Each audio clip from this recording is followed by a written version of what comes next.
What's up, YouTube? This is Too Raw for TV.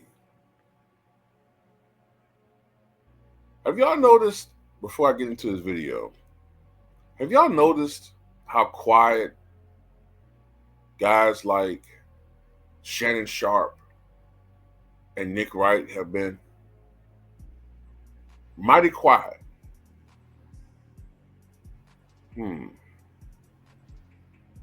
Wonder why. Wonder why that's the case. We know why.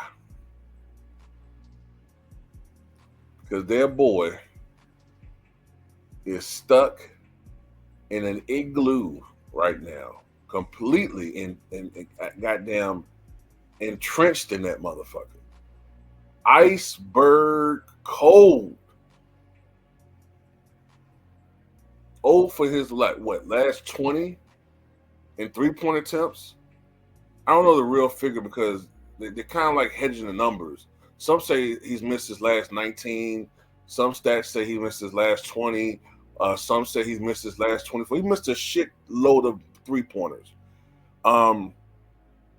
It ain't just that he's missing shots. He looks old. They're trying to make all these convenient excuses. Oh, he's fatigued. You know, the back-to-backs. I'm so sick of all these excuses. Why is it that there's always these convenient excuses for him that were never afforded any other superstar in the history of the league? He ain't the only 40-year-old to play in the NBA. Karl Malone played until he was 40. Michael Jordan played when he was 40 years old. Kareem Abdul-Jabbar played when he was 42. Kareem played in 74 games. And I'm pretty sure Kareem averaged a decent amount of minutes this last year. I can't remember off the top of my head, but I do know that he averaged like 37 plus minutes per game for his career. We're tired of hearing these excuses, man. But there's a sad stat I need to share with you guys, man. I mean, a heartbreakingly sad story. It ain't heartbreaking. It's actually rather funny. So there's some advanced stats to show that the Lakers are better off without LeBron Ramon James. The Lakers have a plus 11 rating when LeBron Ramon James is off the court.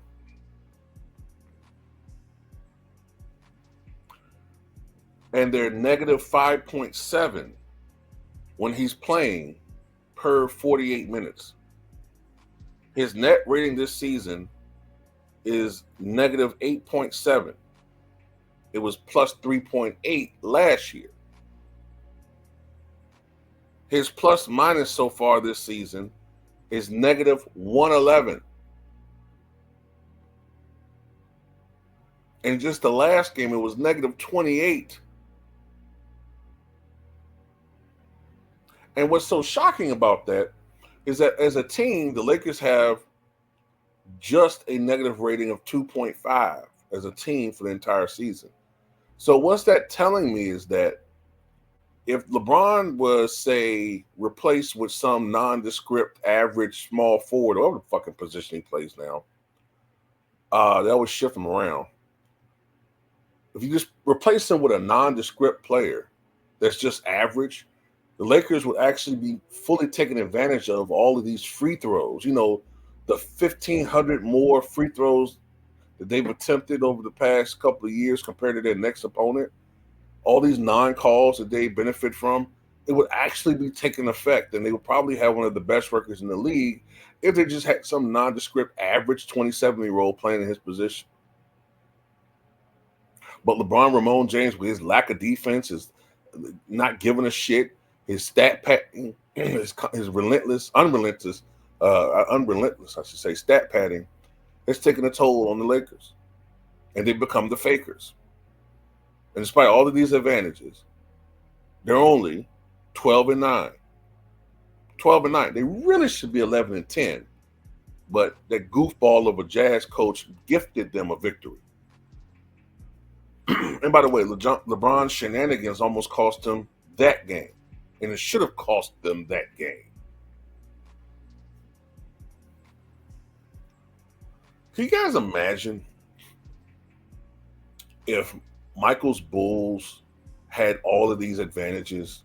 You know, home court advantage that travels with them on the road, all these free throws they get. Can you imagine if Jordan was getting extra free throws?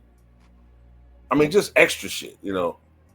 Like if Jordan's in the block on the block and he's backing in, and saying they call a foul on Anthony Mason for breathing on him. Mike shooting about 10, 11 free throws a night instead of 6 or 7. Scotty shooting about 4. Dennis shooting free throws. I don't know, he probably wouldn't help much. I mean, can you imagine how many games the Bulls would have won? I mean, instead of 72, they'd have won 77. Instead of 69, they'd have won 74. You know what I mean? In 90, they probably would have beaten the Pistons and went on to beat the Trailblazers in the finals. In 95, they would have went to the finals. In 94, they would have went to the finals.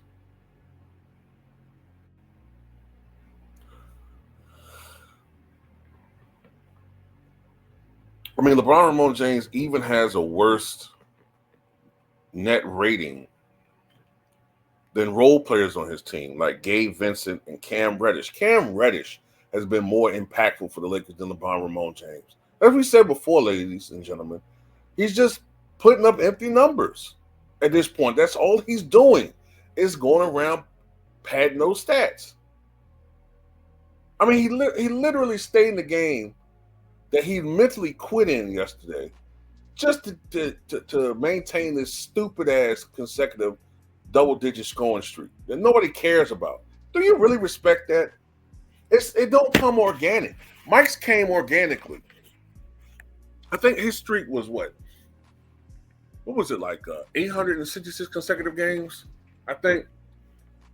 And it ended when he came back with the Wizards in a game against the Pacers when he had 6 points. Now, if he had LeBron's mentality, he could have stayed in the game and padded his stats and got an extra 4 points. At the end of the day, it don't really mean that much. He's still going to be Michael Jordan. And stop with these excuses too, please. Please stop with these excuses about, he's tired and it's back-to-backs, man. The NBA plays fewer back-to-backs than they've ever had in the history of the league. We're getting tired of the excuses, okay? We are. We're getting tired of it. The problem is he's old and he can't keep up with these young dudes no more. And it ain't our goddamn fault that he's old. He chose to keep playing. But people are going to say that we're making fun of somebody that's old and the guy's 40 years old. Right? Let me tell you something. Let's have a little bit of a history lesson here. I remember his fan base absolutely mocking Kobe Bryant for his Achilles injury that he suffered back in 2013, I believe it was.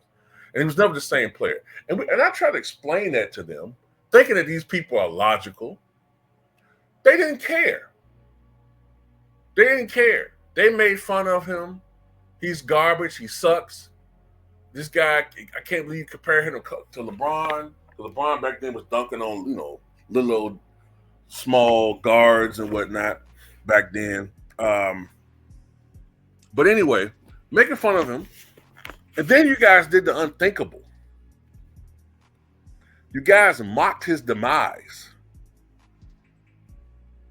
You mocked his demise. Look, back in the day, I couldn't stand Kobe, but I would never mock somebody for having an injury, let alone mock when somebody moves on to the afterlife. You guys made fun of it. You still do it.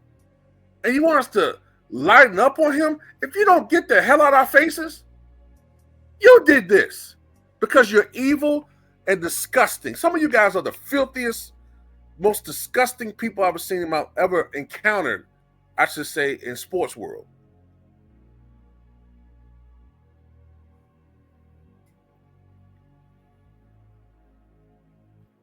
So, nah, he sucks. Ain't no coddling.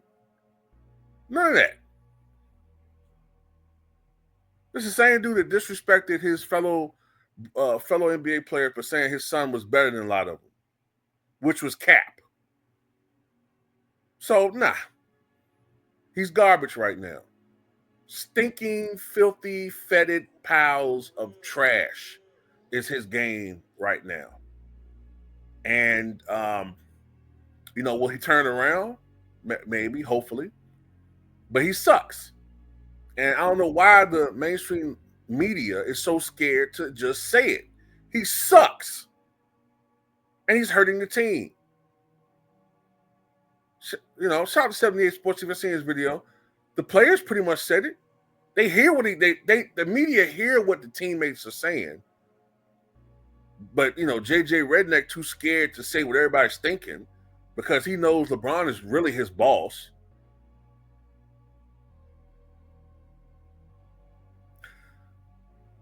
But then again, I'm answering my own questions. If a player is literally your real boss, then he runs the league.